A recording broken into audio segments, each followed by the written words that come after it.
ഈശോ മിശിഹായ്ക്ക് സ്തുതിയായിരിക്കട്ടെ. ഞാൻ മാണിപ്പറമ്പിലച്ചൻ. അങ്കമാലിയിൽ തോറ്റതിന് അമ്മയുടെ നെഞ്ചത്ത്.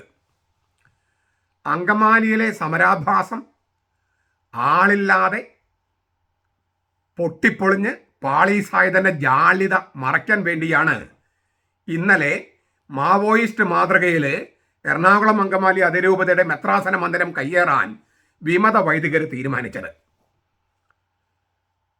ഇന്ന് രാവിലെ പ്രൊക്രേറ്റർസിനെ ഭീഷണിപ്പെടുത്തിയതിന് പോലീസുകാർ തന്നെ സാക്ഷികളാണ്.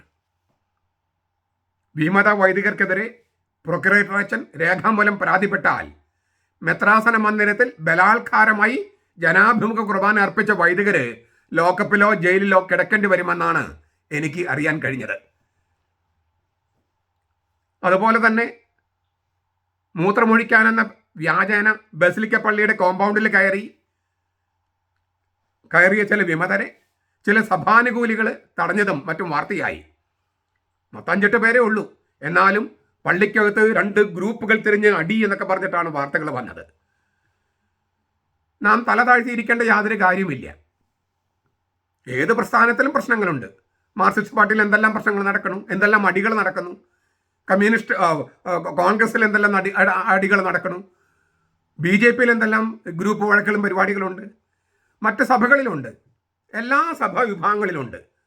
നമുക്കത്ര ശീലമില്ലാത്തതുകൊണ്ട് നമുക്ക് നാണക്കേട് തോന്നുന്നുണ്ടാകും. പക്ഷെ സഭയുടെ ചരിത്രം നോക്കിയാൽ ഇത്തരം സംഘർഷങ്ങൾ എല്ലാ കാലത്തും ഉണ്ടായിട്ടുണ്ട്. എല്ലാ കാലത്തും പത്രോസും പൗലോസും തമ്മിലുണ്ടായിട്ടുണ്ട്. യാക്കോബും പൗലോസും തമ്മിലുണ്ടായിട്ടുണ്ട്. എത്രയോ സൂനദോസുകൾ വെച്ചിട്ടുണ്ടായിട്ടുണ്ട്. അതുകൊണ്ട് നമ്മൾ ഈ പിശാചിൻ്റെ ആളുകൾക്കെതിരെയുള്ള യുദ്ധമാണ് സഭ നയിക്കുന്നത്. അതുകൊണ്ട് ഇത്തരം പൈശാചിക ശക്തികളുമായിട്ട് ഏറ്റുമുട്ടേണ്ടി വരും.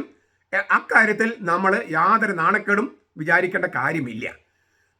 നമ്മളങ്ങനെ ഫൈറ്റ് ചെയ്ത് പരിചയമില്ലാത്തത് കൊണ്ടാണ്, എല്ലാം വളരെ ശാന്തമായി പോകുന്നെന്ന് വിചാരിക്കുന്നത് കൊണ്ടാണ് നമുക്ക് നാണക്കേട് തോന്നുന്നത്. വാസ്തവത്തിൽ ഇത്തരം യുദ്ധമാണ്, പൈശാചി ശക്തികൾക്കെതിരെയുള്ള യുദ്ധമാണ് സഭയുടെ ജീവിത ശൈലി തന്നെ. അത് നമ്മൾ ശീലിച്ചു വരാൻ കർത്താവ് ഒരു അവസരം തന്നിരിക്കുകയാണ്. ഏതായാലും അധികാരികളെ കർശനമായ നടപടികൾ എടുക്കാനായി പോലീസിൽ രേഖാമൂലം പരാതി കൊടുക്കുക തന്നെയാണ് വേണ്ടത്. ക്രിമിനൽസ് കേസ് ആകട്ടെ, നല്ല നടപ്പിന് അവരെ ശിക്ഷിക്കട്ടെ. ഈ അങ്ങാടിയിൽ തോറ്റതിന് അമ്മയുടെ നെഞ്ചത്ത് എന്നാണ് പണ്ടത്തെ പഴമൊഴി. ഇവത് മാറ്റി പറയാം. അങ്കമാലിയിൽ തോറ്റതിന് അമ്മയുടെ നെഞ്ചത്ത്. മെത്രാസന മന്ദിരമാണ് ഞങ്ങളുടെ അമ്മ എന്ന് പറഞ്ഞുകൊണ്ടിരുന്ന വിമത വൈദികരാണ് ആ അമ്മയെ ബലാത്കാരം ചെയ്ത് പീഡിപ്പിച്ചത്. പിൻവാതിലൂടെ കയറി അമ്മ എന്ന് വിളിക്കുന്ന മെത്രാസന മന്ദിരം കയ്യേറി, എന്നിട്ട് ആധാർ കാർഡും കാണിച്ചത് ഞങ്ങളുടെ പെർമനന്റ് അഡ്രസ് ആണെന്നും പറഞ്ഞ് മണ്ടത്തരങ്ങൾ വിളിച്ചു പറഞ്ഞ് അവരുടെ അമ്മ എന്ന് വിളിക്കുന്ന ആ മെത്രാസന മന്ദിരത്തെയാണ് ബലാത്കാരമായി അവർ പീഡിപ്പിച്ചത്. ആത്മീയ അഗമ്യ ഗമനമാണ് വിമത വൈദികരെ നടത്തിയത്.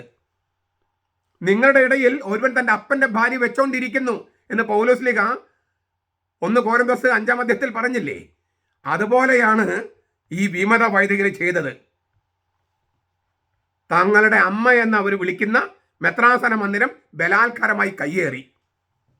എത്രയോ വൃത്തികെട്ട ഹീനമായ പെരുമാറ്റമാണ് ഈ വിമത വൈദികരിൽ നിന്നുണ്ടായത്. മുൻപ് ഞാൻ വിമത വൈദികർ എന്ന് പറയാൻ എനിക്ക് ഒരു മടിയുണ്ടായിരുന്നു. ഇപ്പോ ഒരു മടിയില്ലെന്ന് മാത്രമല്ല, ഇവർ വിമത വൈദികർ പൈശാചിക സ്വാധീനത്തിലാണെന്ന് പറയാൻ രണ്ടാമതൊന്നും ആലോചിക്കേണ്ട കാര്യമില്ല. അത്രയും അധപതിച്ച ശീലശുദ്ധിയില്ലാത്ത പെരുമാറ്റമാണ് വിമത വൈദികരിൽ നിന്നുണ്ടായത്.